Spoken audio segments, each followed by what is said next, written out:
Bismillahirrahmanirrahim. Bismillahirrahmanirrahim. Assalamualaikum warahmatullahi wabarakatuh. Alhamdulillah. Wassalatu wassalamu ala Rasulillah. Kita lanjutkan terus ya kali yang telah langsung muncul. Sekarang insyaallah kita akan masuki pembahasan yang paling utama dalam ilmu tajwid, yaitu pembahasan tentang makharijul huruf dan sifatul huruf. Pada saat ini kami bersama.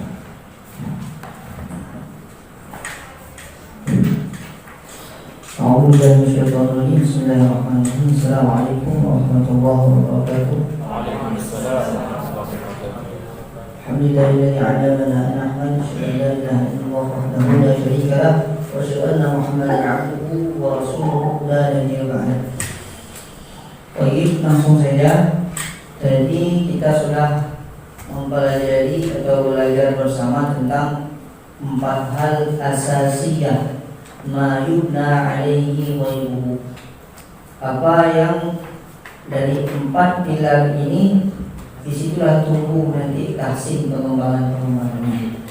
Baik dari ma'rifatul turuq, itmamul harakah, ajniyatul qunan wal huruf, dan riyadhatul fani. Oke. Sekarang kita masuk kepada makharijul huruf dan sifat huruf secara pemahaman.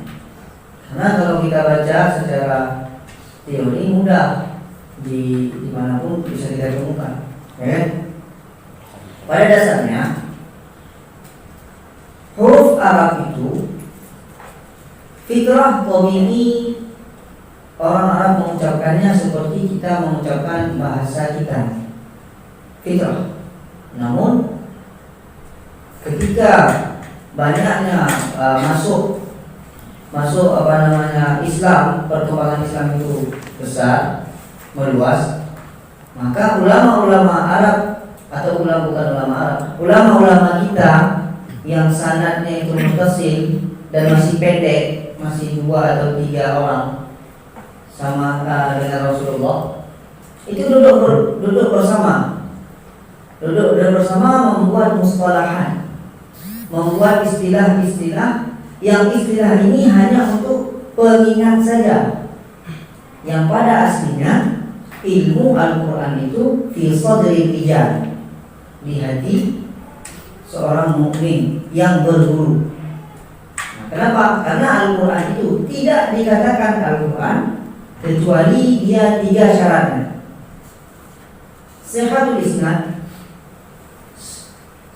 isnad itu dia sanadnya muttasil, mutawatir. Kalau mutawatir itu naqlun an jaybin, ya kan? Naqlul mustafid. Naqlul mustafid min jaybin, gimana lupa saya? Jaybun an jayb. Jadi naqlun itu apa ya? Memindahkan atau meriwayatkan, ya, menukilkan, ya, menukilkan secara utuh makna dan lafaznya dari generasi ke generasi sampai kepada kita. Tulisannya mesti muttasil dan mesti mutawatir. Setelah itu ada lagi, dia itu mesti cocok dengan kaidah bahasa Arab. Cocok dengan kaidah bahasa Arab. Contoh, an'amta berbeda dengan an'amtu. Cocok dengan kaidah bahasa Arab. Setelah itu dia muwafaqah li rasmi Usmani. Rasam Usmani itu rasam yang bukan pada Utsman saja. Rasam yang pada Sayyidina Utsman adalah salah satu daripada rasam Utsmani itu. Sedangkan rasam Utsmani adalah rasam yang dikumpulkan dan ditulis oleh di masa Sayyidina Utsman dan disebarkan ke seluruh amfar, ke seluruh Misra Eropa. kota, daerah, ke seluruh daerah, dan bersama mukrinya. Bersama mukrinya. Dulu yang dikatakan rasa musmani itu misalkan seperti ini.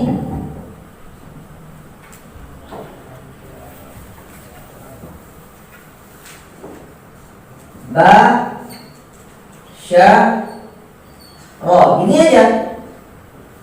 Ini bisa kita baca bushro, ini bisa kita baca nushro, ya kan? Bushro, nushro. Kenapa? Karena rasa musmani begini saja. Siapa yang menentukan bushro atau nushro ini? Mukrinya. Mukri yang dikirimkan ke Mesir misalkan, beliau meriwayatkan dari Rasulullah SAW dengan muttasil bushra. Sedangkan yang dikirimkan ke Basra itu meriwayatkan dengan nushra. Yang mana yang betul? Dua-duanya ini Quran, tapi tergantung kemana kita sampai. Itu yang disebut dengan muwafaqah rasa musmani.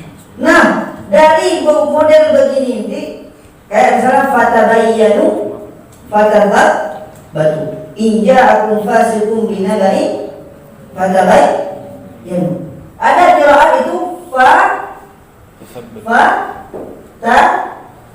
tabayyanu.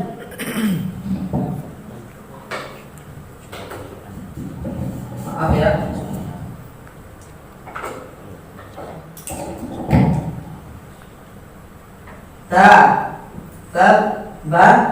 Ya begini saja. Qiraat Utsman itu begini saja. Boleh ditulis tabayyanu, boleh ditulis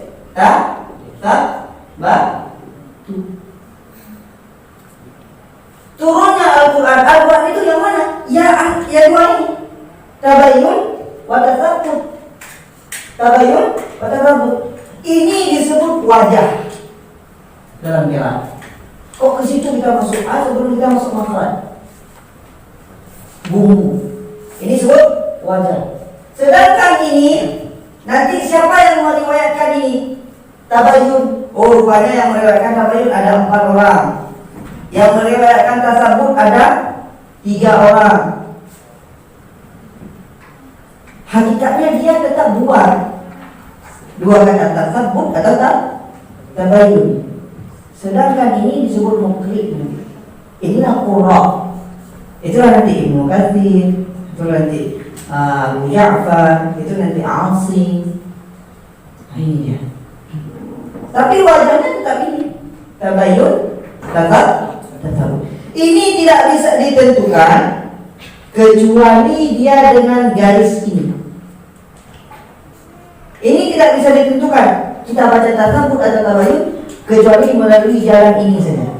Untuk sampai kepada tabayyun dan tasabbut, itulah disebut dengan thariqah, jalan.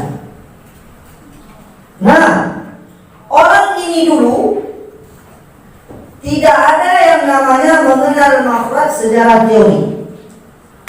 Tidak ada yang mengenal makhraj secara teori. Siapa yang mencetuskan? Yang menentukan makhraj secara praktek aslinya adalah baginda Rasulullah sallallahu alaihi wasallam talaqi musyafah, langsung keluarkan. Nah, ketika itu sahabat ini berbanyak macam qabail sahabat. Ada yang nggak bisa bilang sah secara maftuh. Dia hanya bisa mengucapkan sa secara imalah, ataupun tidak bisa. Qala Musa, tidak bisa dia bilang Qala Musa, tidak bisa. Siapa kalian sa dengan se? Nah, dua-duanya sama, hanya beda lahjat saja. Sa itu disebut makhraj muhaqqaq. Kenapa makhraj muhaqqaq? Karena tempatnya jelas, harakatnya muhaqqaq. Sedangkan nanti ada yang namanya makhraj muqaddar antara fathah dengan kasrah. Ya, yang kita pelajari sekarang ini tempat makhrajnya. Nanti ya memang ada nanti namanya makhraj muqaddar itu satu saja. Itu halaqah, bukan halaqah. Sedangkan yang imalah tadi halaqah muqaddar. Oke. Nah, setelah itu datang ulama setelah itu melihat ini susah ini. Semuanya mesti orang Paris mesti gaya dia ngaji. Orang ini mesti gaya dia. Bagaimana cara menjaga kemurnian Al-Quran ini? Dibuatlah satu ilmu baru. Secara teorinya, secara prakteknya sudah ada memang pada masa Rasulullah. Secara teorinya siapa yang mencetuskan? Ikhtilaf. Ada yang disebutkan Ahmad Abu Aswad al-Bani, ada yang disebutkan Ahmad al-Farahidi. Ikhtilaf di situ. Nah, dilihatlah definisi kenapa kita sekarang mempelajari makhraj dan sifat. Ya kan? Kita lihat langsung definisi daripada ilmu tajwid. Definisi ilmu tajwid, ilmu yu'rafu bi, ilmu, dengan ilmu itu kita mengetahui yu'rafu bi nutqus sahih dan nutqus sahih, pengucapan huruf secara benar yang diucapkan oleh Rasul dulu, yang diucapkan oleh sahabat dulu. Bagaimana caranya? Al-ilmu yu'rafu bi nutqus sahih lil hurufil arabiyyati, mengucapkan apa? Huruf Arab. Berarti bukan huruf Indonesia, huruf Arab. Wadzalika, dengan cara bima'rifati makharijiha wa sifatiha, dengan cara kita mengetahui makhraj ataupun tempat keluar daripada huruf itu, wa sifatiha, dan sifat-sifat huruf itu,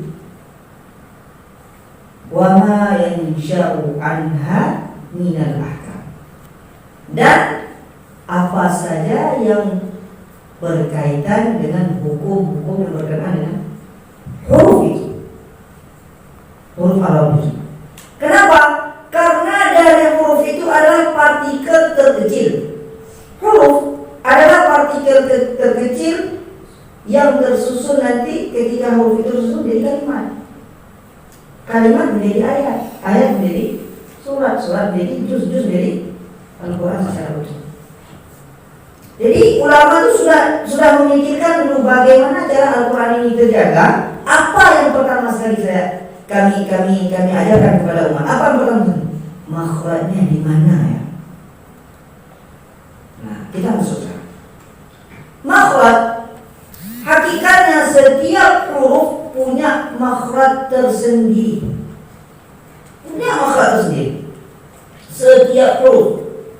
Dan jika kita umpamakan makhraj huruf ini adalah rumah daripada huruf itu. Kalau kita umpamakan huruf itu manusia atau orang, kita tidak akan mengenal orang itu sebelum kita tahu di mana alamatnya. Kita datang dulu ke alamatnya, baru kita lihat bagaimana orangnya. Kan gitu ya?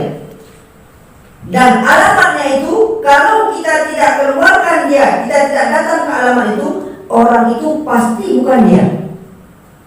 Itu saking pentingnya, makanya didahulukan di dalam ta'rif, di dalam definisi, wadzalika bima'rifati makharijiha wa sifatiha.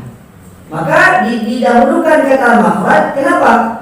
Kalau makhrajnya salah, secara otomatis hurufnya salah, secara otomatis.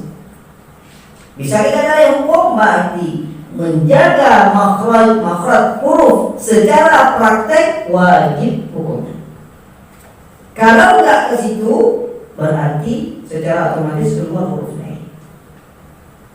Adapun sifat adalah ciri-ciri dia. Ciri-cirinya. Sifat itu nanti dia ada sifat yang zat huruf itu. Ada sifat yang datang kemudian.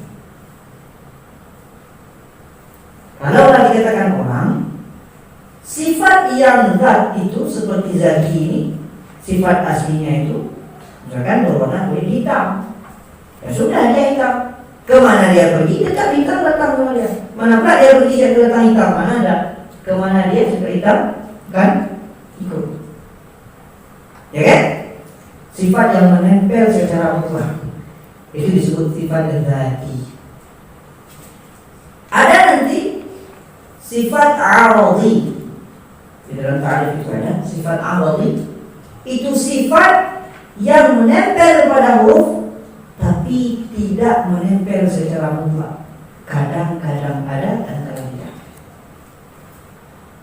Contohnya kalau adanya sifat itu karena ada sesuatu asbab ataupun sebab. Kita khalus min syiddah, susah sekali cara pengucapannya. Susah. Kok ada sifat disebut sifat al. Oke? Kita balik ke makhraj. Makhraj. Sekarang kita umpamakan makhraj, setiap huruf kita sepakat dulu. Setiap huruf pada hakikatnya punya makhraj tersendiri. Mana contohnya? Setiap tempat yang saya duduk sekarang, tidak mungkin orang lain duduk di tempat yang sama persis dengan. Ya kan? Tapi kita bisa sepakat bahwasanya saya dan Ustaz Fadlur Ridho satu ruang. Ya kan? Saya bisa sepakat sama Ustaz Fadlur Ridho sekarang satu ruang. Tapi kalau hakikatnya kita kaji, apakah tempat saya sama tempat Ustaz Fadlur Ridho sama? Tidak. Nah, ketika kita membahas tentang ruang, apakah ruangan ini ketika kita bagi menjadi 3 sudut, 4 sudut, hakikat ruang itu berubah tidak? Tidak. Contoh, kita mengatakan Sumatera, Aceh akan kita bagi menjadi 50 kota. Hakikatnya wilayah Aceh itu terbagi apa enggak? Tidak. Yang terbagi itu hanya nama. Itu yang disebut dengan ikhtilaful lafzi. Itu yang disebut dengan ikhtilaful lafzi. Jadi jangan capek-capek di situ. Nanti tengok di dalam ilmu tadi, ini dibilang sebagai makhrajul huruf 17, alladhi yakhtaruhu man yakhtar. Dibilang sama Imam Subair 16 sifatnya, dibilang sama Imam Al-Farra 14 makhrajnya. Yang mana yang betul? Kita sudah paham. Itu seperti pembagian wilayah. Pada hakikatnya dia sama. Kenapa? Karena setiap huruf, kalau dikaji setiap huruf itu ada tempat masing-masing. Tapi saking dekatnya, dibilanglah satu ruang. Kita akan dekat ini. Dibilanglah kita satu ruang di aula 4. Karena jauh lagi dibilang nanti Ustaz Fadilah di rumahnya. Nah begitu. Oke ya? Paham di situ. Makhrajul huruf dan sifat huruf kali ini kita gabung. Sama-sama. Gak usah kita pisah. Kenapa? Kita pergi ke rumah orang itu, langsung kita tengok orang itu ciri-cirinya apa. Berapa orang tinggal di situ? Apa perbedaan antara dia dan adik yang tinggal itu? Simpel. Ya? Kita ke rumahnya, kita tengok dia berapa orang tinggal di situ. Dan apa perbedaan antara mereka berdua? Nah, itu saja hari ini. Oke ya? Makhrajul huruf ada 17 tempat titik. 17 tempat titik. Secara kamu secara kecamatan. Ada 5 titik secara kabupaten. Kan? Nanti kalau desa rumah kita tulisannya. Secara kabupaten, secara ammah nanti disebut makharijul ammah. Makhraj secara umum itu di 5 titik. Makhraj secara khassah itu 17 titik. Nah, ada yang mengatakan 16 titik. Kenapa? Hah? Ya? Alif sama hamzah yang enggak satu. Alif sama hamzah yang satu. Oke. Alif sama hamzah yang satu.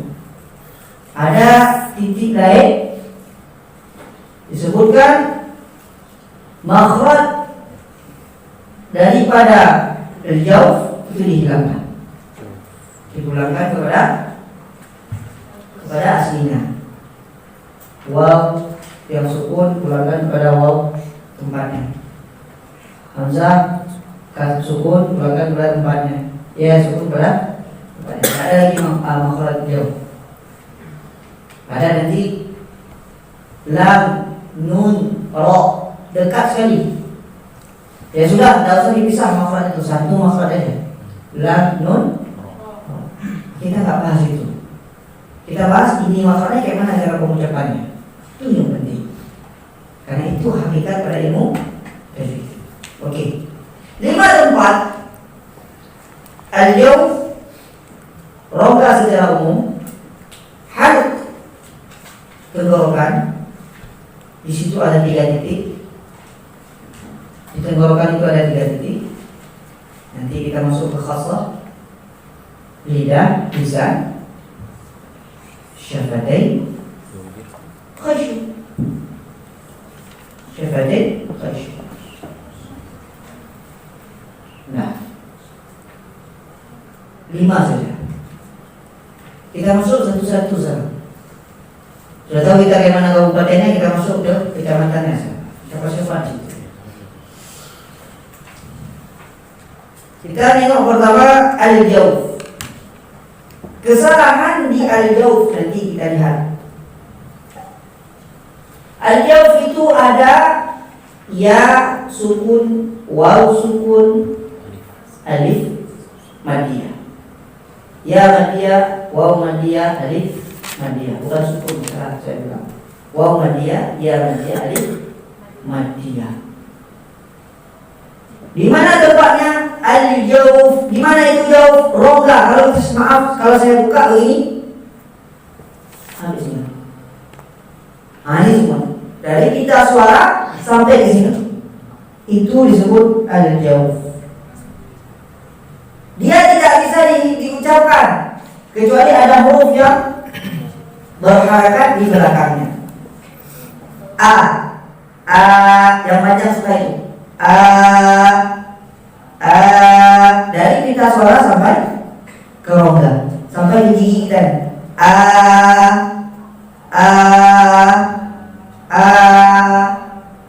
Ba, ta.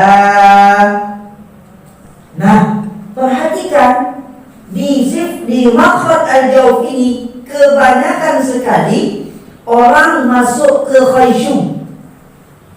Kenapa?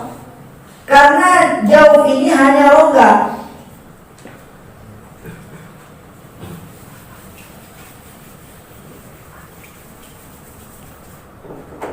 Nah, ini jawf ya. Nah, kalau kita gambarkan begini, di sini tempat pita suara, dia hanya rongga keluar dari sini. Untuk mengarahkan dia untuk jangan masuk ke sini, itu ada 2 sifat namanya nanti isti'adah dan istifal. Istifal kita arahkan suara kita tekanannya ke bawah. Semakin dia kena jauh, semakin panjang karena mat nanti, semakin arahnya ke bawah. Kalau enggak, kesinilah nanti bentar. Contoh,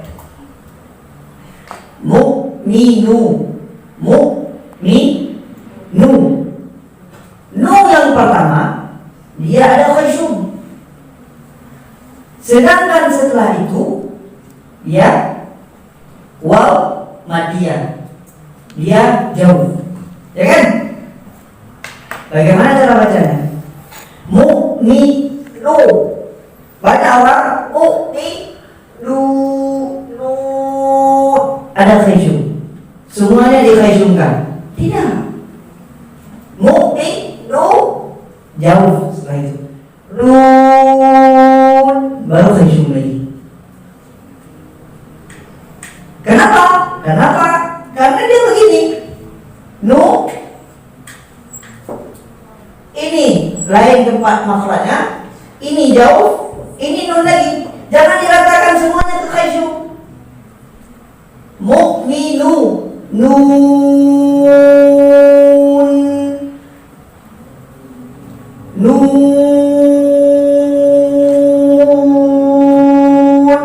baru masuk kepada khayshum lagi. Ya, bagaimana cara kenapa tidak masuk ke hidung? Ini kita butuh namanya dua sifat. Ada yang namanya sifat isnyalah, ada yang namanya sifat istifal. Tergantung huruf itu apa nanti sifatnya. Paham berarti fungsi isti'ala dan istifal ya? Itu sangat berpengaruh dalam huruf. Isti'ala dan istifal itu sangat berpengaruh pada huruf. Kenapa? Karena dia pengarahan tekanan suara. Kita arahkan dia ke bawahkah ataupun ke ataskah huruf itu. Ketika kita berikan dia harakah, pergerakan.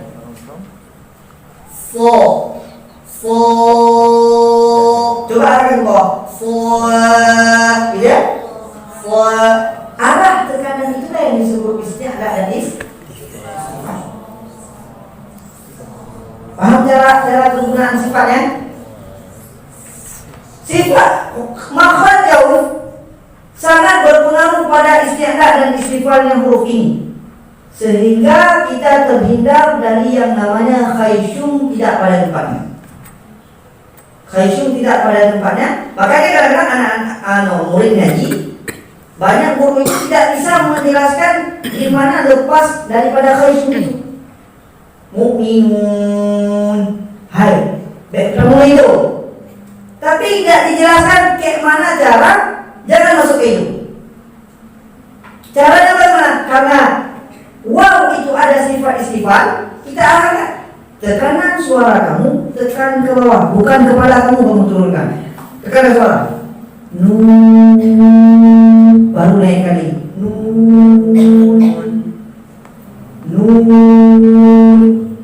mim, mim, alif, lam, mim, jangan mim, itu khayshum semua. Selain itu, ya yang apa namanya madiyah, baru mim lagi. Paham fungsi daripada al-jawf? Enggak salah.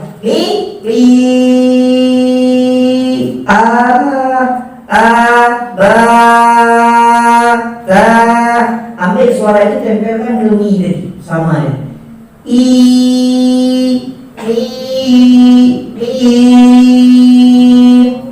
Sama. Itu teorinya. Prakteknya sendiri. Nah, dipraktekkan situ nanti pas enggak pasnya, disitulah fungsinya nanti mungkin Ustaz Fatul Ridho. Saya ada Ustaz yang lainnya. Di seminggu ada 2 kali nanti ditengok, oh belum pinnya masih diturunkan lagi, masih ada jauh. Oke. Naik lagi kita nih sekarang. Kita lihat sekarang hal tenggorokan. Ada pangkal tenggorokan aksar hal. Kenapa aksar hal dinamakan di sini? Karena lisan di sini. Kalau lisan di sini aksar hal. Kenapa saya bilang seperti itu? Lisan bahasa Arab itu makhraj yang paling banyak keluar itu di lisan. Saking jauhnya had dengan lisan, semua huruf halki itu izhar. Kenapa izhar? Susah untuk digabungkan. Dan dia seperti asli saja. Asli huruf itu izhar. Jauh dengan lisan. Dan dia itu karena jauh dengan lisan disebut lagi nanti namanya sifat ismat. Setiap huruf yang susah diucapkan karena jauh dengan lisan, sifatnya disebut nama ismat. Apa fungsi ismat? Enggak ada, itu aja fungsinya. Itu aja, untuk tahu itu aja.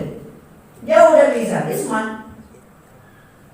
Sama kayak saya bilang itu, orangnya itu juga. Ketika di kantor disebut Pak Guru, di rumah sebut ayah, gabung sama keluarga sebut paman. Dia juga. Dia. Oke ya. Setelah itu aksar halki ada 2 huruf, hamzah dengan ha. Hamzah dengan ha, bagaimana pengucapannya? Perhatikan.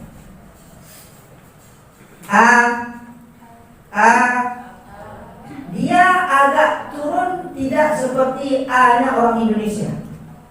A-nya Indonesia tidak ada istifal. A-nya orang Indonesia A lurus. A-nya orang Arab turun. A.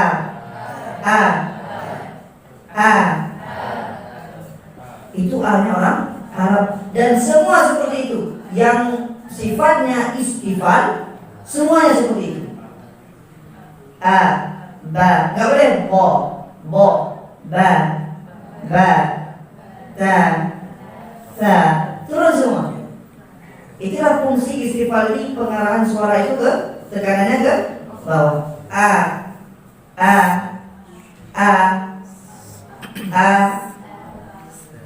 I, u. Pengucapan u keluarkan dulu, baru mengucapkan. U, a, tekan ke dalam.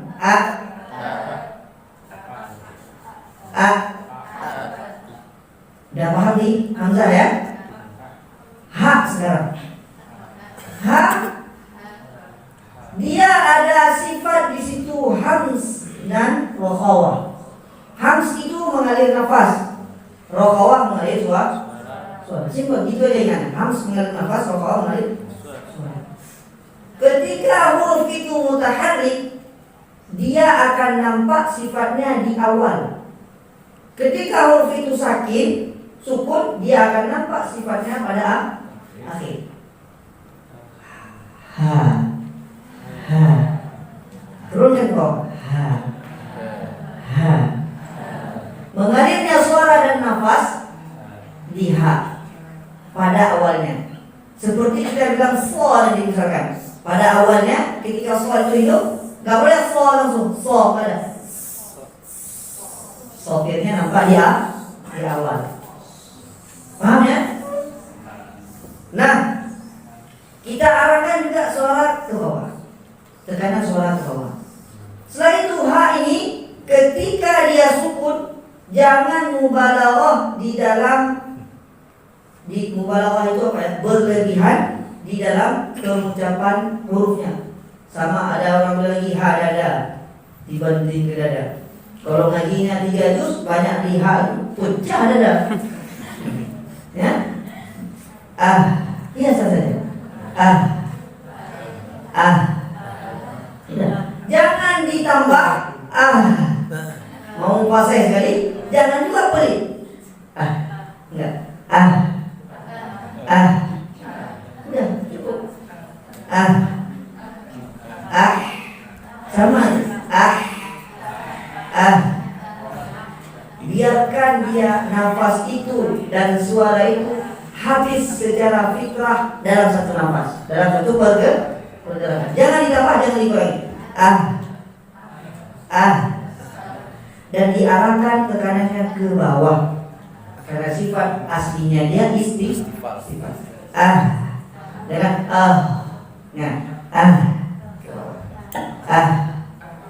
nah, kita lihat sekarang apa perbedaan perbedaan. Hamzah dia syiddah, tertahan nafas dan suara. Tertahan nafas dan suara. Setiap huruf yang tertahan nafas dan suara, syiddah dan jahar. Jahar itu tertahan nafas. Syiddah itu tertahan suara. Setiap huruf yang tertahan nafas dan suara, pastinya nanti akan ada sifat lain yang membantu dia ini. Karena ini berat sekali. Dua-dua tertahan, nafas tertahan atau suara tertahan. Ini sifat, ini huruf yang berat. Tapi hamzah ini tidak ada solusi. Berbeda dengan huruf-huruf lain. Kalau tadi qaf, dia tertahan nafas dan suara, tapi ada solusinya, ada qalqah. Kalau hamzah tidak ada, susah. Tertahan nafas dan suara. Akhirnya orang Arab yang full dulu, ketika ketemu dengan hamzah, kalau udah 2 kali, nggak mau pergi ke situ, dia jauh lagi. 2 kocok, diulang, diganti. Imma diibdal, dibadalkan dia hamzah yang kedua itu menjadi huruf mad atau menjadi alif madiyah, ataupun dia nanti ditashilkan, ya? Contoh menjadi huruf mad. Adam aslinya itu Adam. Kayak gitu, dia bukan telo. Berat. Adam. Disebut mad badal. Begitu aja. Disebut mad badal. Kenapa? Karena dia sudah digantikan oleh mad hamzah beralif mad dia. Aslinya itu Adam. Sudah selesai. Oke. Hamzah Hamzah tertahan nafas dan suara, syiddah dan jahar. Sedangkan mengalir suara dan nafas, qalqah dan hams. Itu saja bedanya. Persamaannya sama-sama istifal. Sama-sama istifal. Maksud istifal itu apa?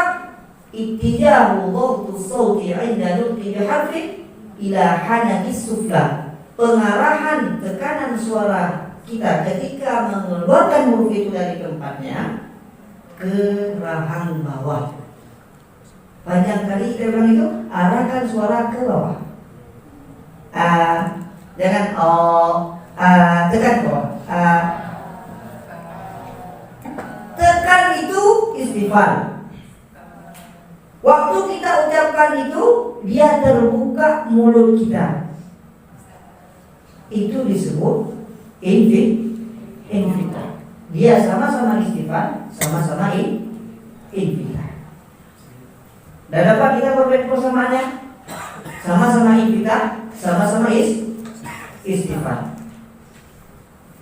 Apalagi sama-sama ismat. Kenapa dia sama-sama ismat? Karena jauh sekali dengan ujung lidah dan bibir. Karena ujung lidah dan bibir kan mudah kali keluarnya. Mudah kan? Ini dari sini dia jalani. Baru keluar. Itu ulama itu gambarannya. Dulu tidak ada. Dulu pertama sekali ketika Khalil Al-Farahidi misalkan melihat, itu cerita Syaikhul Qadir. Dekat. As-salihat. Begitu. Tapi aslinya mereka itu sudah mengucapkan seperti itu. Mau saya bilang ini apa? Jangan kita mengambil ilmu tajwid, kita pelajari teori dulu, baru kita pelajari praktek. Enggak. Kita praktek dulu, baru yang seperti itu namanya ini loh. Begitu ilmu tajwid. Kita angkat pengangkatan itu istilahnya apa? Isti'adah. Jangan hafal isti'adah dulu, nanti menjauh. Udah ya. Kita naik lagi. Naik gaji kita. Nih hari ini mungkin sampai ke halki aja sudah benar, masalah. Yang penting kita ada yang namanya muqaranah. Kita tidak memisahkan antara sifat uliji, ini sifatnya begini, itu baca di buku juga bisa. Ya, dari buku juga bisa. Kita mau paham. Setelah itu nanti enak dalam mengulang. Oke. Karena ini ada muskilah di hamzah dan hak. Kita praktek sekarang sekali. A I U A A I U A Ha I U A Ha I U A. Nah, ambil itu, taruh di dalam kalimat. Kalau nggak bisa cepat, lambatkan. Misalnya, ihdinas, kita selalu salah dalam ihdina. Gimana caranya? Ihdina. Ihdina, gimana caranya? Udah, balik lagi. Hahiru i di. Udah nggak apa-apa, aja begitu. Tak masalah. Itu yang disebut betul. Tak masalah. Tadi mana ada orang merangkak lalu kan pasti berjalan lari. Tapi kadang-kadang dia sedih itu kenapa? Karena orang itu melihat orang berlari. Ingat, maqamuka haitsu aqamaka Allah. Maqam kita adalah maqam yang Allah berikan. Ya segitu dulu, nanti Allah tambahin. Nah, udah. Satu lagi. Wasatul halqi. Wasatul tengah tenggorokan. Tengah tenggorokan agak ke dalam sikit. Ain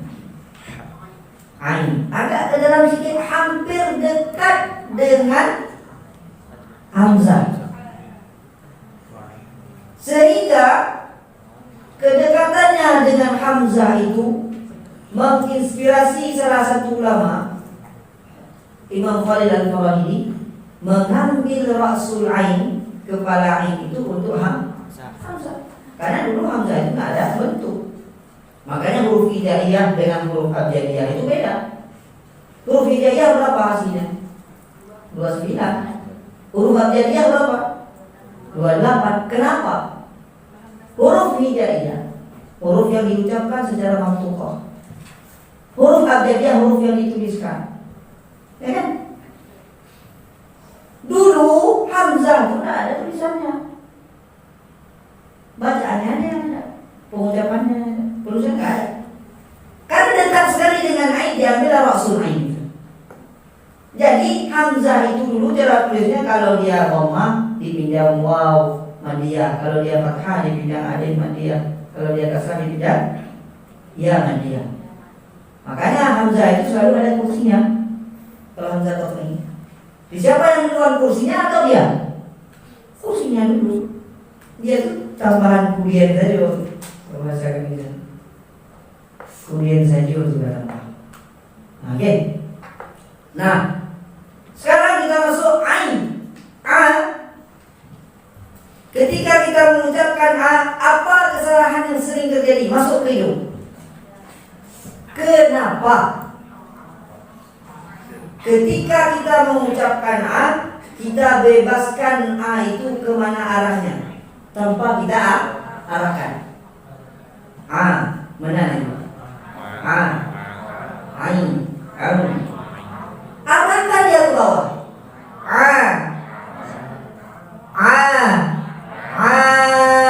Jangan sampai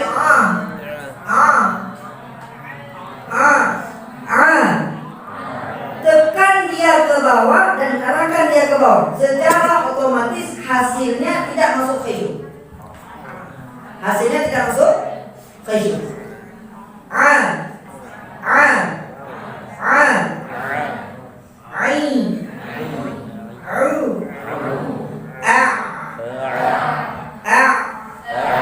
Tekan dia ke bawah terus. Dan suaranya jangan dibuat-buat, biarkan situ. Itu yang disebut bainnya fitrah. Fitrah suci dia tobi kan. A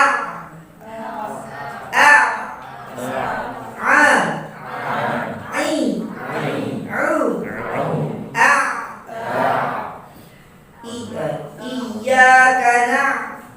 Iyyaka na'budu Iyyaka na'budu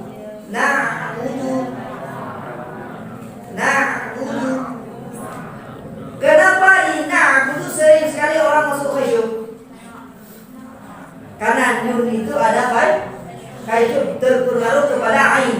Na'budu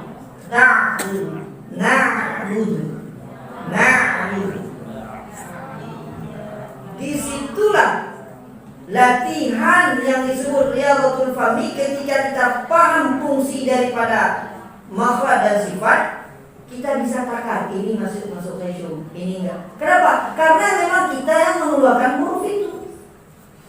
Kita yang mengeluarkan huruf. Kita yang lebih tahu sebenarnya kesalahan kita. Ain. Setelah itu kita masuk ha. Sebelum ha itu keluar, dia punya dua sifat yang mesti kita nampakkan. Rakhawah dan khams. Itu ha. Jangan lebay. Ha enggak ada. Ha. Kenapa? Karena dia mutahan. Setiap huruf yang berharakat nampak sifatnya itu di awal. Kalau dia sakin nampak sifatnya itu di bukan di akhir juga, cuma nggak bisa disakin kan, nggak bisa ada yang ngomong kan, nggak bisa, mesti di awal yang huruf dari dulu.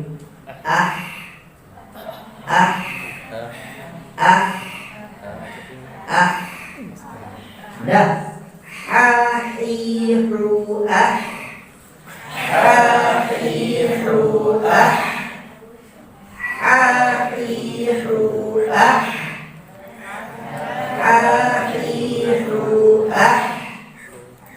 Kesalahan di ha, kesalahannya sebagian orang tidak memperhatikan sempurnanya mengalir suara dan nafas di ha.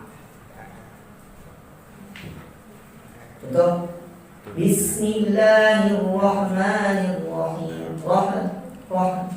Ataupun tidak memberikan secara sempurna rakhawah dan hamz di ha. Itu kesalahan yang nampak sekali di orang Indonesia. Bismillahirrahmanirrahim. Kayak mana pun cerita, kayak sistem enggak. Belum sempurna. Bismillahirrahmanirrahim. Terserah. Mau Huzaifika, mau kalau haknya enggak pas, enggak sempurna. Dua sifat itu enggak ada, enggak bisa. Bismillahirrahmanirrahim. Nah, ditutup bagus. Udah.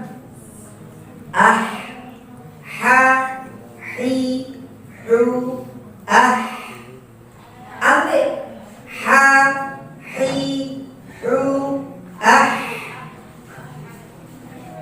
huruf ha ini akan selalu begitu sampai yaumul qiyamah.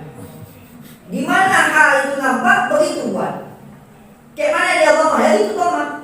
Balik lagi pada dasarnya. Moncongkan setelah huruf itu keluar. Arahkan ke bawah ketika moncong itu. Jangan sampai ke atas.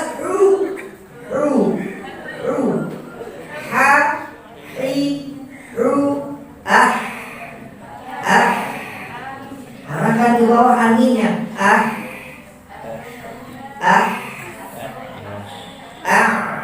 Tekan ke bawah. Jangan tembak ke atas. Naik ke hidungnya. Tekan ke bawah. Nanti Ustaz, ada yang dikatakan udah habis gak maksimal. Gak masalah. Ya sebatas itu. Oke ya. Kita lihat sekarang perbedaannya. Rakhawah dan hams. Sedangkan ain dia itu bainnya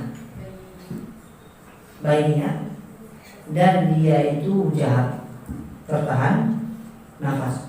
Coba keluarkan, bisa keluarkan nafas di ain.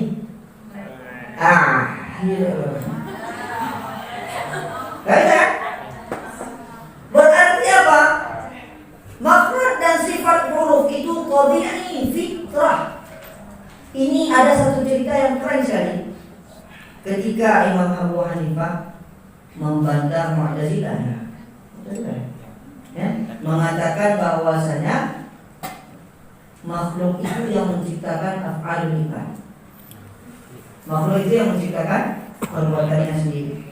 Dibilang sama dengan makhraj dipatahkan hujjah itu. Dibilang sama Abu Hanifah, boleh. Coba keluarkan ba di pangkal keluarkan. Ba. Coba keluarkan ba di pangkal keluarkan. Bisa nggak? Bisa. Coba keluarkan ba di pangkal. Nggak bisa. Berarti bukan kamu yang buat. Berarti bukan kamu yang buat pekerjaan kamu. Ya gitu ya. Akhirnya diam semua. Iya juga ya. Itu di ilmu. Tapi saya kalau mau bilang di ilmu tajwid bahwasanya makhraj dan sifat itu adalah fitrah. Kita hanya mengikuti. Oke. Semua kita. Nah, apa lagi bedanya? Persamaannya sudah, perbedaannya sudah. Dia itu mengalir suara dan nafas di hak, tertahan bainiyah di ain, tidak mengalir sekali suara secara seperti rakhawah dan tidak terputus sekali seperti syiddah. Dan dia itu jahar, tertahannya nafas. Apa persamaannya? Sama-sama istifal, sama-sama munfatih. Istifal kita arahkan tekanan suara kita ke bawah. Sama-sama munfatih. Kita yang disebut munfatih itu terbukanya rahang bawah kita ini dan lidah kita mengikuti rahang kita saja. Hal lidah kita waktu itu ada hadir roha, tenang. Dia ikut ada rahang. Nggak ada naik ya. Kalau naik kayak gitu nanti namanya itbaq. Kalau itbaq lidah kita dengkokkan. Kalau infidah lidah kita tenang, ikuti gerakan bawah. Itu pahamnya. Ikuti gerakan. Paham ya? Dan ingat, setiap huruf itu sudah pasti infitah sifatnya, kecuali 4 saja. So, bo, po, bo, udah. Yang lain infitah semua. Ingat? Khussa dhabtil ghid, yang lain infitah sifat semua. Oke. Ain dan ha. Ini sudah habis. Sudah ya?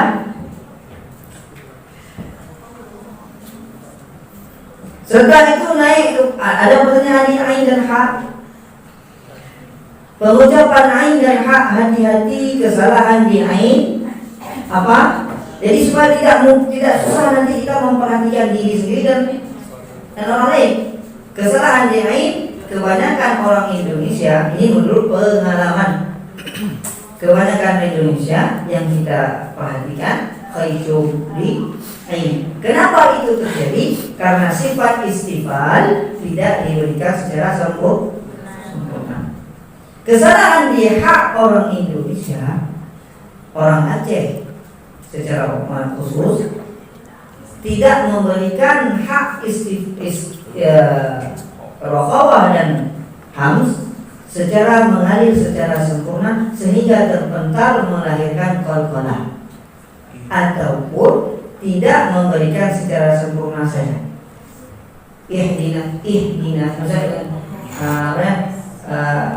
Bismillahirrahmanirrahim.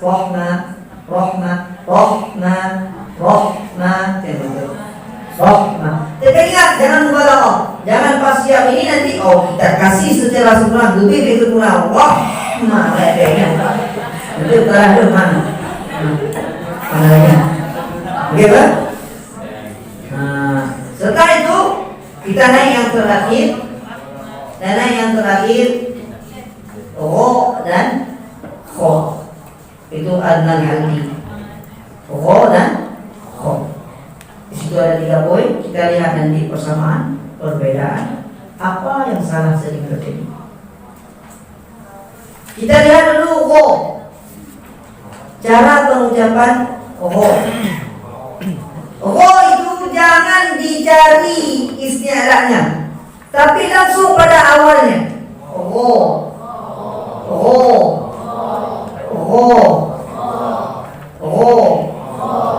Adapun bunyinya itu ingat kaidah awal tadi, mutaharrik dia nampak pada awalnya.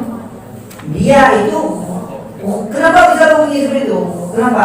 Karena dia suara saja yang ada, nafas tertahan. Itu suara saja yang ada, sedangkan nafas tertahan. Makanya bunyinya kayak suara mendidih. Karena dia tidak habis keluar. Suara saja yang tertahan, suara saja yang keluar, nafas tertahan. Itu kita hadirkan pertama, setelah itu langsung naikkan ke atas. Banyak orang ghairi. Betul. Secara makhraj. Ada sifat yang kurang, ada. Apa ya? Isti'na. Jadi nanti ketika ada orang yang mengatakan gha, jangan salahkan tukang. Itu sama dengan kita melihat piring, ada nasi, ada ulat bulu situ. Jangan dimatiin piringnya, ulat bulu itu buang. Paham ya? Jangan nanti pas nengok imam salah, langsung bilang, imamnya salah. Hanya istighfar, hanya isti'la. Kurang. Isti'la saja kurang. Sedangkan makhraj dia sudah betul. Kenapa? Karena makhraj fitrah. Mungkin itu dari bibir. Kurang. Ya kan? Pasti dari situ. Cuman arahnya itu diarahkan ke atas.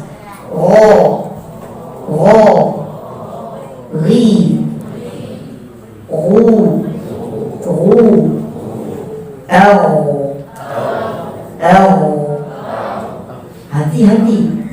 Itu tidak moncong mulut kita kecuali dia lemah. Jangan mana?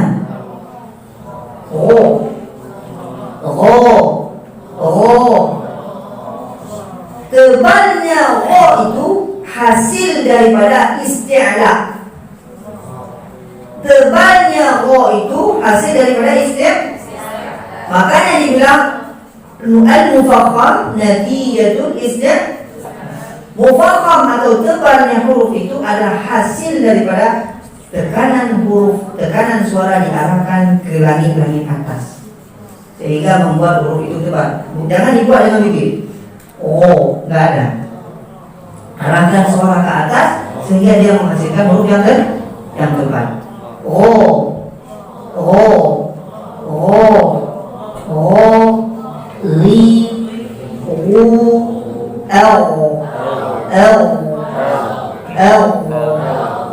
Jangan sampai tahan saja.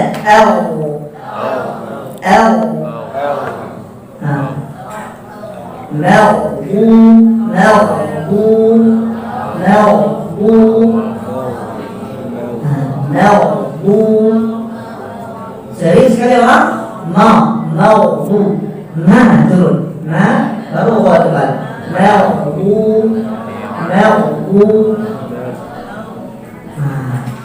Udah, isti'la dan istifal dalam huruf itu sama dengan halus kasar dalam tulisan kalimat.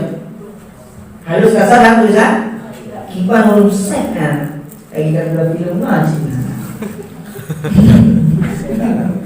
Kan terlalu tulisan berubah. Mawdu Oke ya? Ro, ri, ru, el,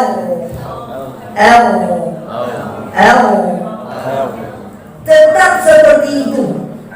Dibawa dalam kalimat begitu, di dalam ayat begitu, dalam surat begitu, tetap dia. Kalau kita tunjuk dia ini begini, ketika ada huruf-huruf lain, ini misalnya huruf, kita taruh huruf lain begini, kita taruh, dia berubah nggak? Nggak berubah ya. Dia tetap satu dia.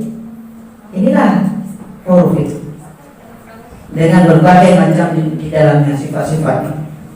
Al-Unia.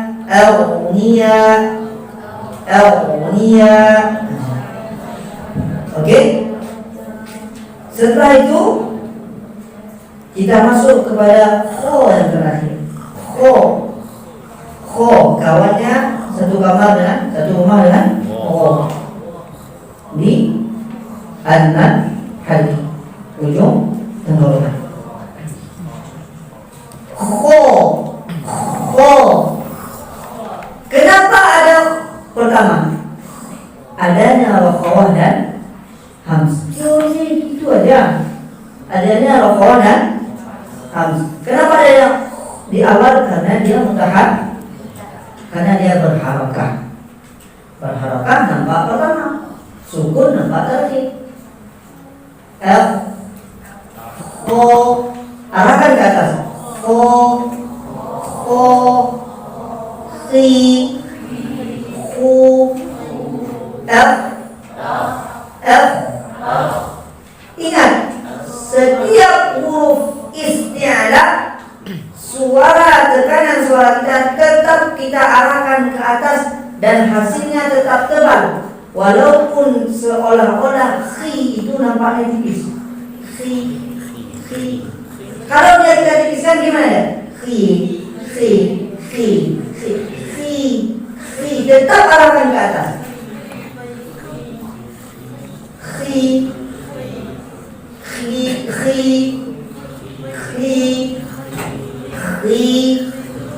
khu,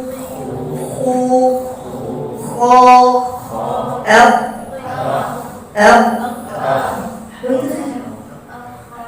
Udah? Apa beda antara duanya? Satu saja beda. Dia ini kayak orang kembar, satu pakai tenggalan, satu enggak. Nah kalau tukar tuh langsung ini huruf lain. Satu saja beda. Dia satu tempat, sifatnya banyak sama. Beda satu sifat saja. Apa beda? Hamz. Hamz di kho, jahar di ro. Ro keluar suara nafas bertahan.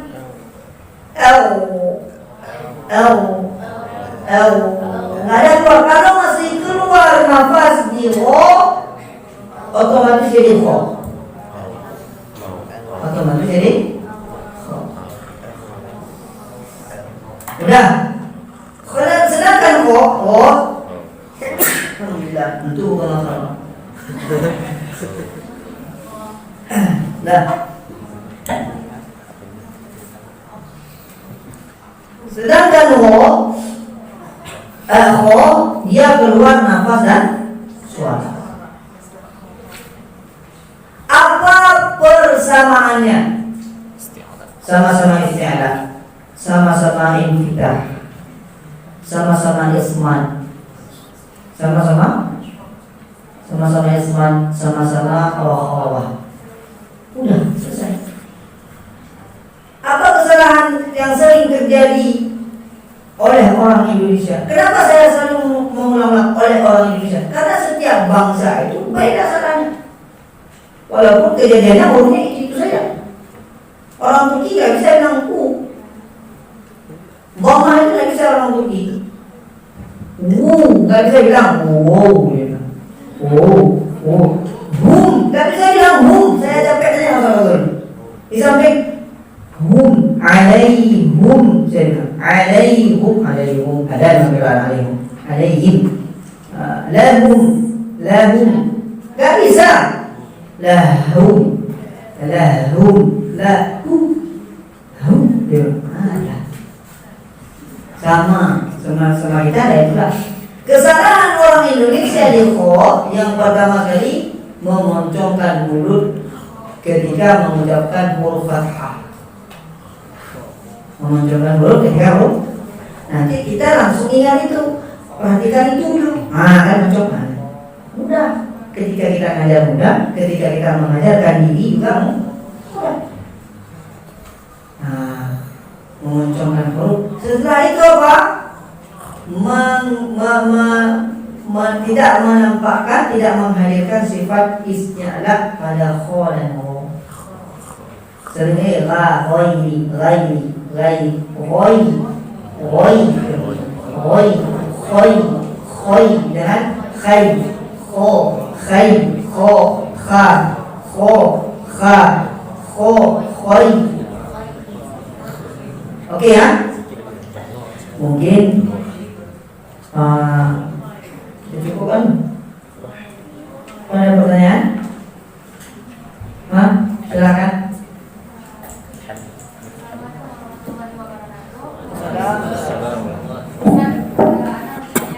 Tentang mengkoreksi huruf kho sama kho.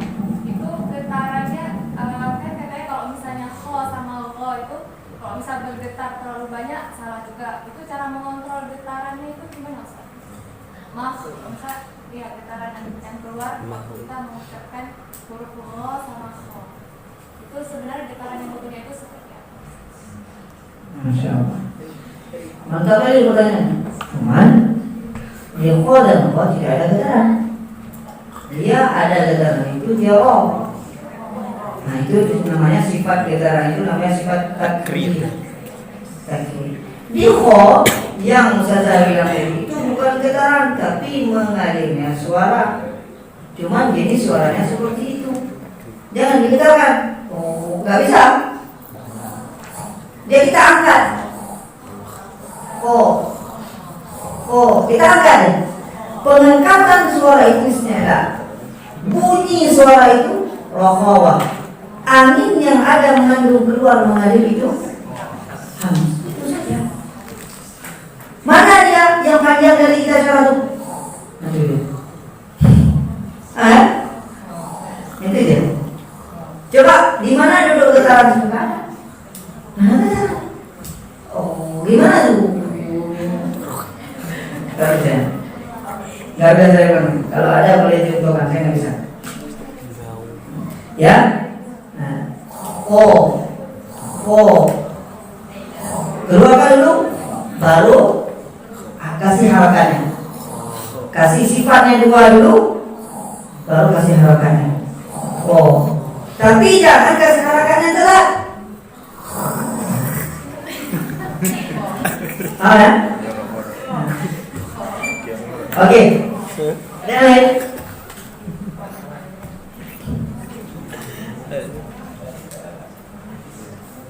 Jangan.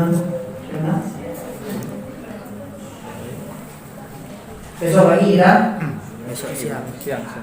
Iya, besok siang. Besok siang insyaallah jam 2 kita sambung. Kita bahas lisan.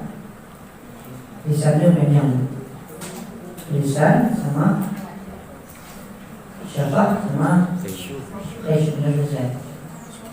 Makhrajan wa sifatan. Ini ya.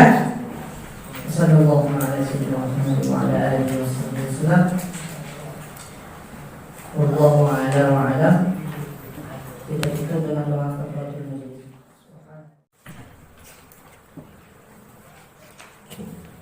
Bismillahirrahmanirrahim. Assalamualaikum warahmatullahi wabarakatuh. Alhamdulillah alladzi anzala al-Qur'ana 'ala 'abdihi liyakuna lil-'alamin bashiran wa nadhira. Asyhadu an la ilaha illallah wahdahu la syarika lah wa asyhadu anna Muhammadan 'abduhu wa rasuluhu la nabiyya ba'dahu. Alhamdulillah Allah masih berikan kita kesempatan, kesehatan, kekuatan sehingga bisa berhadir di ruangan yang sangat nyaman ini. Salawat berserta salam kepada baginda Rasulullah sallallahu alaihi kasih banyak bagi guru saya Ustaz Abdul Ridho dan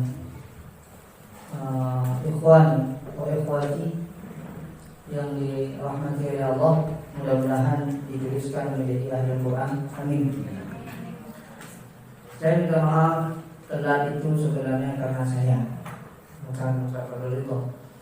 Nah, karena tadi sebenarnya sampai itu jam 2 itu udah sampai sini. Tapi karena memang nggak ada fase, kepala saya itu minta kopi. Nah, saya bilang sama Ustaz lo mesti minum kopi pahit, mesti minum kopi pahit. Kalau nggak minum itu saya nggak bisa nih, mesti itu saya. Makanya nanti sebentar ke belakang ada bude di samping dia.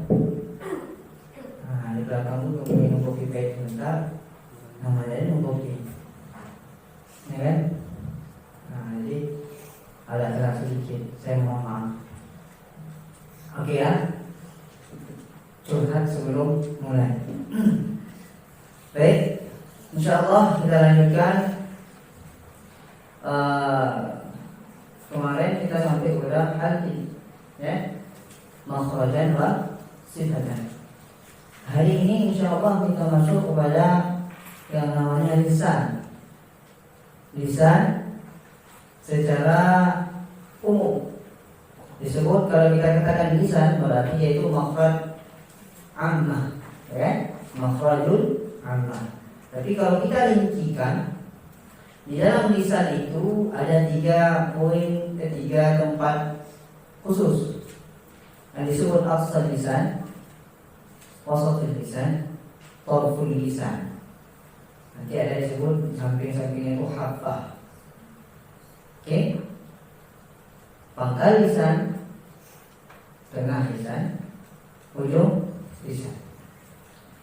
Kita tengok sekarang di pangkal lisan atau aqsal lisan. Pangkal lisan ini ada 2 huruf di situ. Di tempat ini ada 2 huruf, qaf dan kaf. Qaf dan kaf. Bagaimana cara pengucapan kaf dulu kalau ini mudah? Kaf. Ingat, kaf itu ada 2 sifat yang sebenarnya bertolak belakang. Sifat tertahan dan sifat mengalir. Sifat tertahan dan sifat mengalir yang bertolak belakang di kaf. Sifat tertahan di kaf itu tertahan nafas, tertahan suara. Maaf, tertahan suara. Sedangkan sifat mengalir itu mengalirnya nafas. Nah, kalau secara logika tidak mungkin kita itu tertahan dan mengalir dalam satu waktu. Mungkin nggak orang duduk dan berdiri dalam satu waktu? Gak mungkin, ya kan? Berarti di kaf ada 2 sifat ini. Sifat tertahan, syiddah didahulukan, baru hams. Apa itu syiddah? Tertahannya suara ketika mengucapkan huruf. Apa itu hams? Mengalirnya nafas ketika mengucapkan huruf. Nah, di dalam kaf, fi awwalihima syiddah wa fi nihayatihima hams. Diawali dengan syiddah dan diakhiri dengan hams. Diawali dengan tertahannya suara dan diakhiri dengan mengalirnya nafas. Itu teorinya. Dan setelah itu dia membaca dibuka enggak, nanti itu akan masuk. Kayak mana dia? Bagaimana prakteknya? Coba kita lihat sekarang. Ketika dia itu berharakah dulu ya. Ka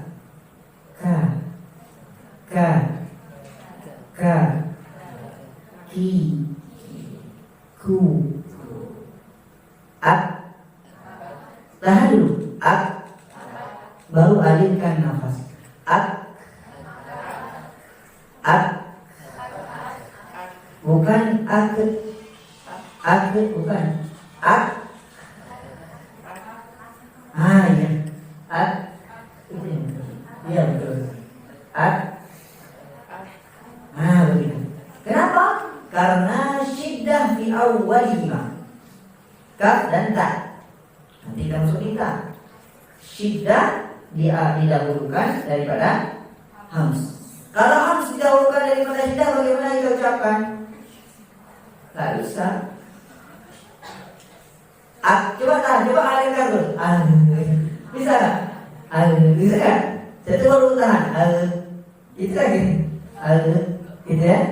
Nggak bisa. Kenapa itu? Aslinya ya begitu. Setelah itu ulama membuat kaidah. Aslinya dia fitrah.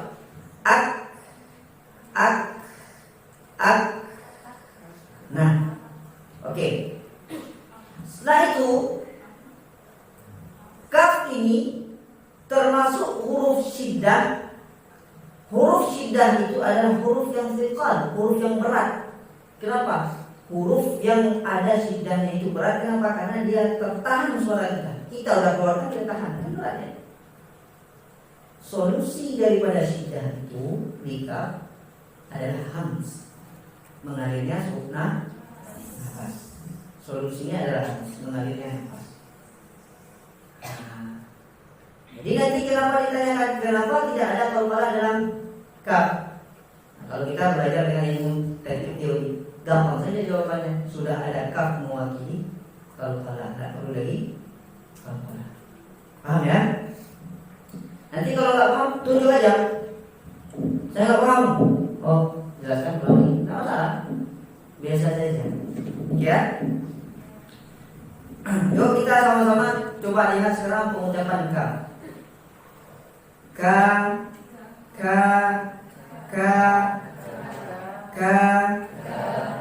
Ki, ku,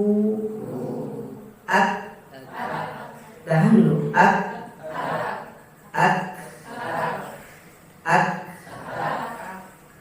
Allahu Akbar. Jangan sampai Allahu Akbar. Terbentar. Kenapa dia bisa terbentar? Sebenarnya terbentarnya itu wajar. Fitrah manusia juga, karena dia tertahan, nggak tahu bagaimana cara bentarnya. Kenapa? Karena sifat syiddah. Solusi syiddah itu kadang-kadang qalqalah, tapi dia bukan di kaf. Karena kaf itu ada hams. Allahu Akbar.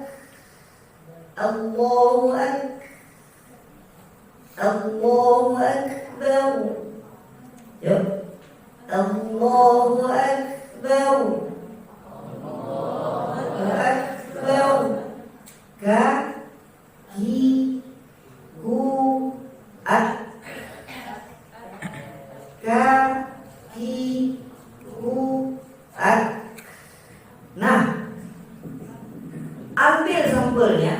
Kaki, ku, ambil sampelnya itu, letakkan di dalam kalimat siapapun dia, bagaimanapun kalimatnya. Ketika dia ada itu, ada kaf, ya seperti itu.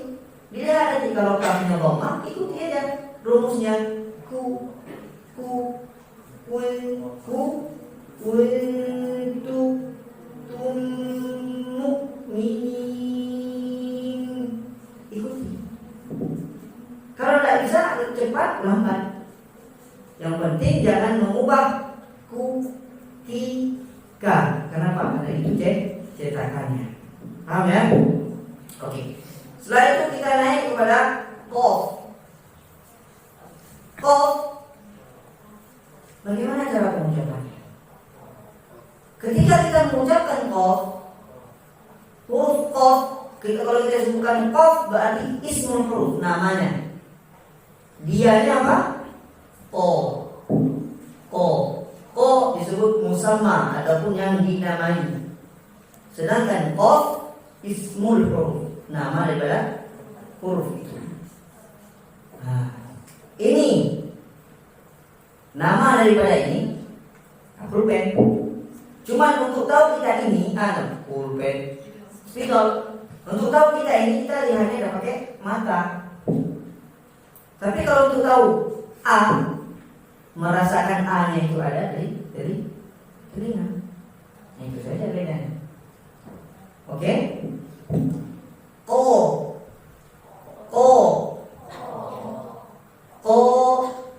ti, u, f. Tahan dulu. F.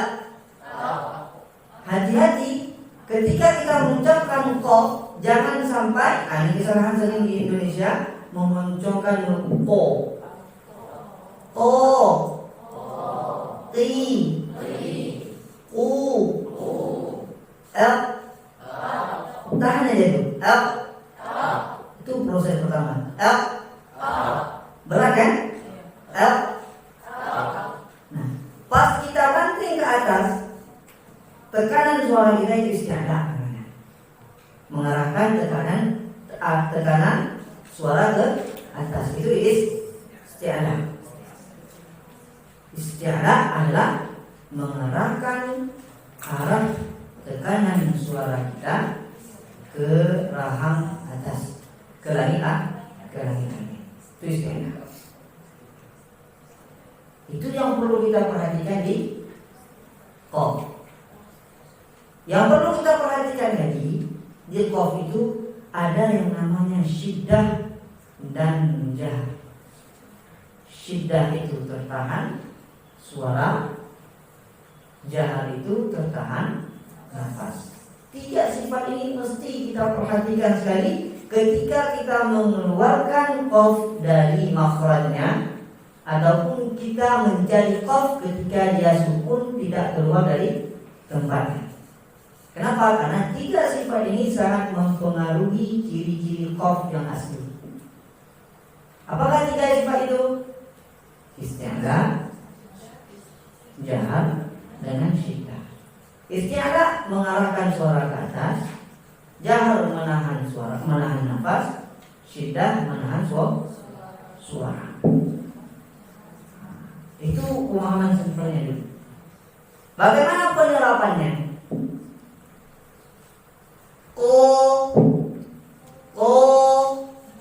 Coba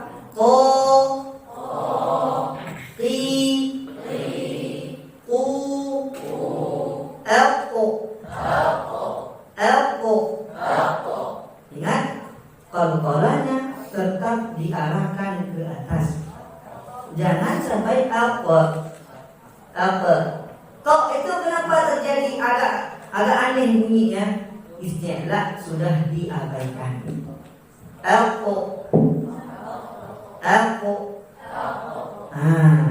Jadi capek kita cari suara ko itu bagaimana? Tetap jaga isti'lanya walaupun dia sudah keluar yang namanya qalqalah. Itu adalah sifat solusi.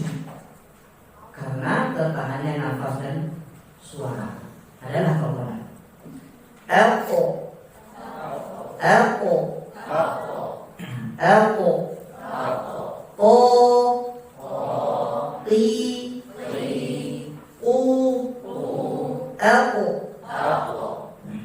Perhatikan lagi, di qaf itu jangan sampai qaf itu mubalaghah itu berlebihan pengucapannya, isti'lahnya berlebihan ketika dia berharakat kasrah. Jangan sampai enggak ada. Qi. Dia tetap naik tapi rahang kita ini yang kita turunkan. Qi. Enggak ada itu enggak ada. Qi. Itu yang betul. Kenapa seperti itu? Dia kan isti'la, Ustaz. Isti'la itu kan tebal. Ya, derajat tebal itu ada 4. Ada huruf isti'la paling tebal. Yang pertama sekali, dia berbaris fathah, setelahnya itu bertemu dengan alif maddiyah.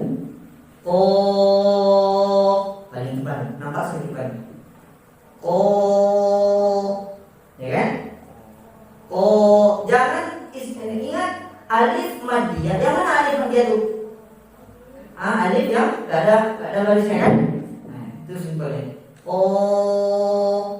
Ingat, setiap alif madiyah semakin panjang, semakin naik ke atas. Istilahnya semakin tebal menunjuk. Gak ada turunnya.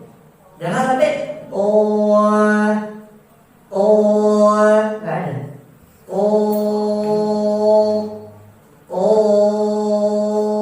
Naikkan tekanan suara tanpa memoncongkan bibir karena dia maftuh. Itu yang perlu diperhatikan adalah qaf.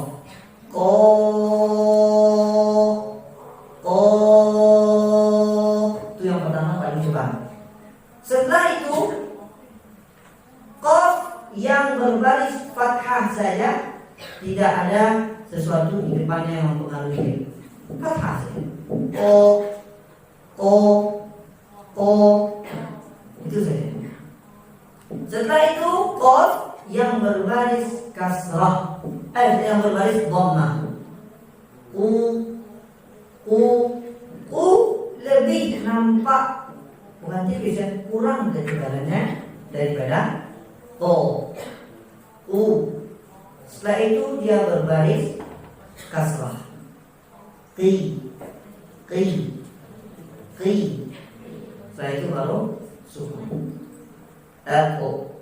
Pada aku, ada aku.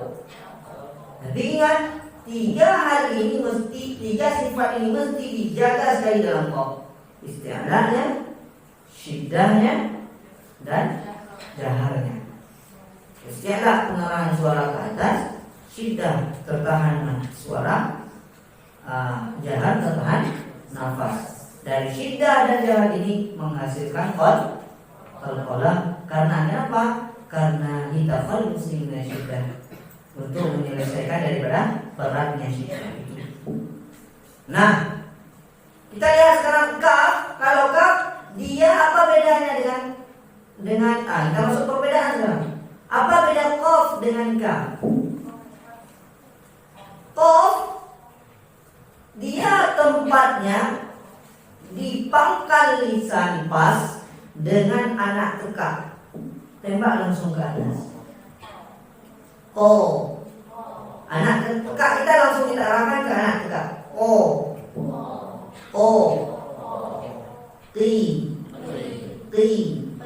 Jangan sampai qi terpental, enggak ada. Qi.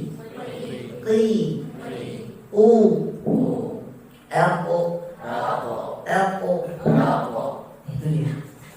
Sedangkan kaf dia pangkal lisan dengan di atas anak tekak sedikit maju. Pangkal lisan dengan langit-langit atas. Sebelum ada tulangnya itu. Apa bahasa Indonesia sebelum ada tulangnya? Kalau bahasa Arabnya hanakib audni. Kalau lah kita bilang hanakib audni itu, ini anak tekak nih, ya kan? Kalau lah kita bilang begini, ini udah ada tulang sini, ya kan? Ini lisan. Pangkal lisan dengan pas anak tekak ini qaf. Sedangkan kalau ditembak sedikit ke sini, ini kan ada langit-langit lembek sebelum tulang. Ya. Lebih maju sedikit dari anak tekak. Inilah kaf. Itu kaf.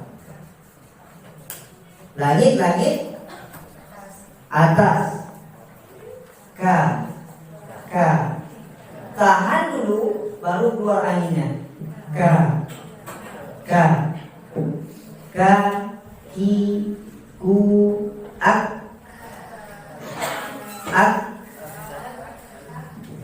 Ingat, ketika pengucapan kaf yang perlu kita jaga 3 hal juga. Istifal, syiddah, hamz. Istifal, syiddah, hamz. Istifal kita apa itu istifal? Kita ulangi lagi. Istifal itu adalah mengarahkan tekanan suara kita ke arah rahang bawah. Ka, jangan sampai kita istiadakan ya ko nggak ada ka kita arahkan ke arah bawah. Nah, di sini perlu pengarahan itu berarti apa? Ketika kita mengaji, berarti kefokusan itu akan hadir dengan sendirinya. Tapi kalau kita mengaji tidak fokus, arah suara suka hati, macam segala, maka nanti natijahnya atau hasil akhirnya apa?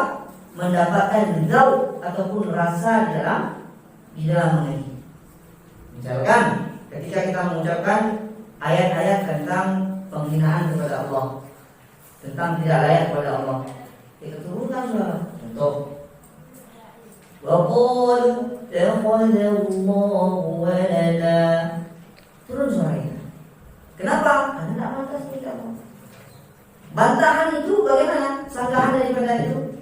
Waqalu takhadallahu walada. Subhanah. Naik tinggi suara. Subhanah.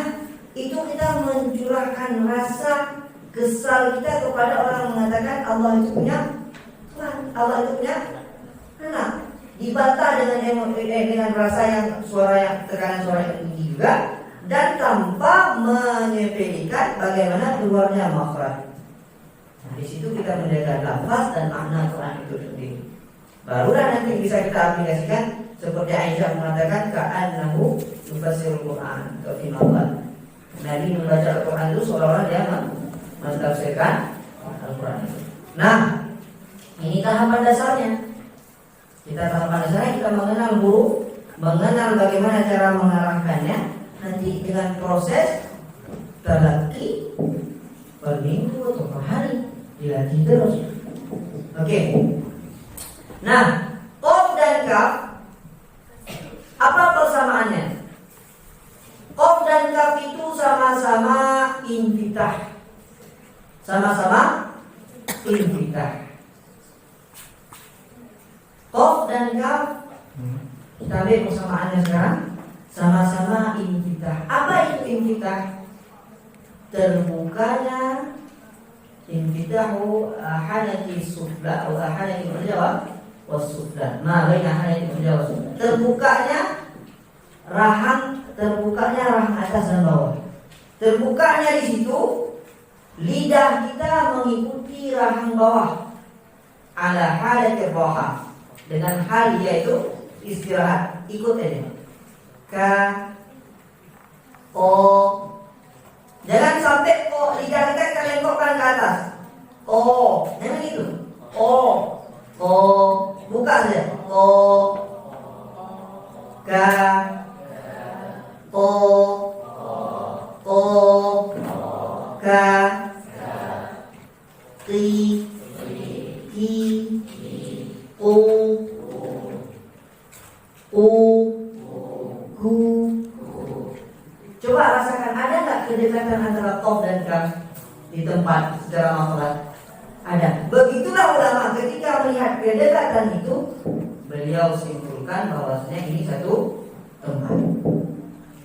Ketika ulama merasakan qaf itu ada, kita tarik suara kita ke atas, disimpulkanlah bahwasanya qaf ini punya sifat isti'anah. Ketika pengucapan kaf, ulama melihat suara kita mesti kita tekan ke bawah, ka, mesti kita tekan ke bawah, dibuatlah istilahnya istighfar. Tekan suara ke bawah.